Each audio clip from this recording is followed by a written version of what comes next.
హైదరాబాద్ పాతబస్తీ Falaknuma railway station సమీపంలోని అల్ Jubail colony వద్ద ఓ వ్యక్తి గంజాయి అమ్ముతున్నాడని విశ్వసనీయ సమాచారం మేరకు బండ్లగూడ పోలీసులు వెళ్లి పరిశీలించగా ఓ వ్యక్తి అనుమానాస్పదంగా కనిపించడంతో ఆ వ్యక్తిని అదుపులోకి తీసుకొని విచారించగా అతని పేరు జమీల్ బీహార్ నుండి ట్రైన్లో గంజాయి తెచ్చి విక్రయిస్తున్నట్టు తేలింది. అతన్ని బండ్లగూడ పోలీసులు అదుపులోకి తీసుకొని అతని వద్ద నుండి 950 గ్రాముల గంజాయి స్వాధీనం చేసుకొని కేసు నమోదు చేసుకొని విచారిస్తున్నామని తెలిపారు.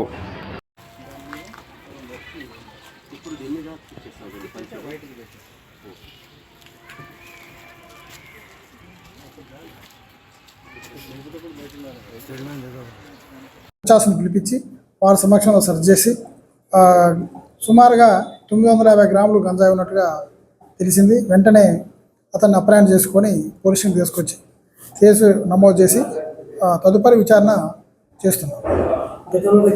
ప్రస్తుతానికి ఇన్వెస్టిగేషన్ పర్పస్ టైంలో ఇనిషియల్ స్టేజ్లో ఉంది కాబట్టి తదుపరి ఏదన్నా ఉంటే మీకు తెలియజేస్తాం.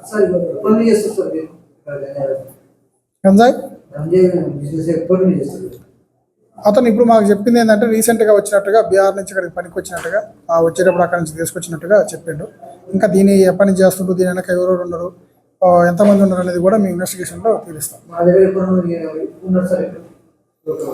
సుమారుగా 2 months బ్యాక్ వచ్చినట్టు చెప్తుండు. అతనితో పాటుగా మేము రూమ్ కూడా చెక్ చేసిన ఎవరు లేరు. మరి ఇంకెవరు ఉన్నారా ఏంది అనేది కూడా మేము ఇన్వెస్టిగేషన్లో తీసుకుంటాం. బీహార్ నుండి అక్కడ రైల్వే స్టేషన్లో గుర్తులేని వ్యక్తి దగ్గర కొనుక్కొని తీసుకొని రైల్వే ద్వారా తీసుకొచ్చినట్టుగా చెప్తాను.